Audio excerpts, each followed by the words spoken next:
Now, Huawei has launched a bunch of phones this year, including the Huawei Nova Y9a.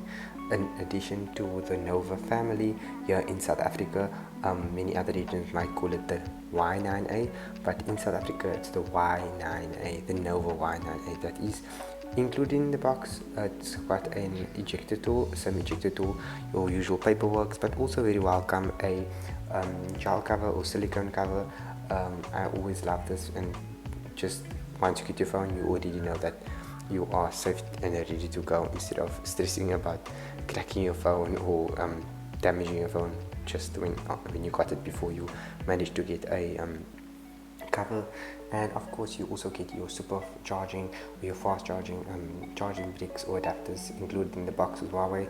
This is a 40-watt charger, but you also get a 22.5-watt charging in brick as well, and it's also market dependent.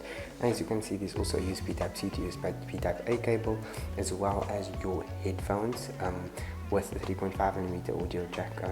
So yeah, already you know that this phone can take your phones.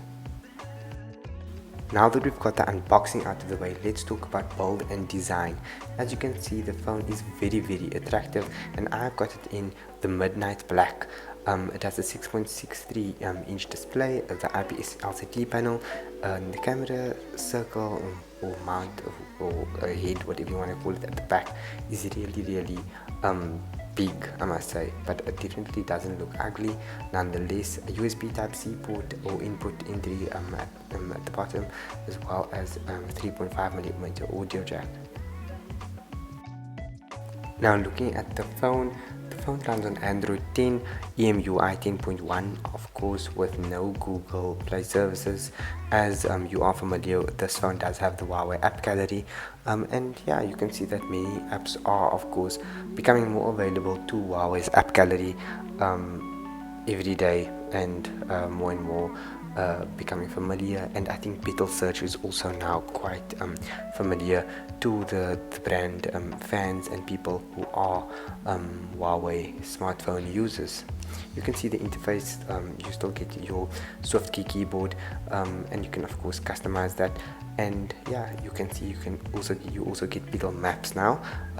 So if you have watched an older video and I never mentioned Petal Maps, there you have it. If you do need to clarify details, you can see that the phone does come out of the box with Android 10, and there's 8 gigs of RAM, and this specific one has 128 gigs of storage. Now, Huawei does allow you to expand that memory up to 256 gigs, but that is with their nano memory SD card slot, specifically to Huawei devices. So if you are looking to expand your storage, know that it is available. Of course, using your Huawei Drive or Cloud, you can do that as well. And you can see that the screen is really punchy, very nice, bright colors.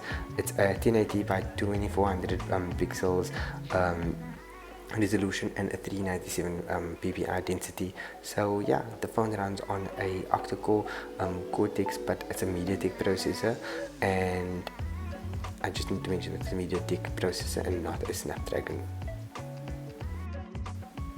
For everyday use, this phone is definitely not going to be a problem.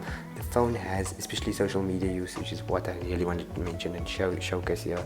You've got a 64 megapixel wide main lens, 8 megapixel ultra wide lens, a 2 megapixel macro and 2 megapixel depth sensor. If you want to use that as well, which I don't really use all the time, you can shoot in 4K videos, and yeah, even 1080p videos on the front camera. And I think the side mounted fingerprint sensor is super fast, and the phone is very attractive. So let's just take a look at what the phone can do on portrait mode. That's me pouting, and then of course just a portrait photo to just show you in like indoors, not very bright lighting. The selfie camera is also quite good, and that is at it's a motorized pop-up camera, so that's of course really cool, and it is a 16 megapixel sensor as well. In my experience, the main camera captures a lot of detail for the price. At 6,500 Rand approximately, you can get it in South Africa, and it has a 4300 milliamp hour battery, which I found served really well and definitely would last and did last more than a full day's use. Don't forget to like, subscribe, and if you didn't like it, comment down below and help me improve, and I'll catch you in the next video.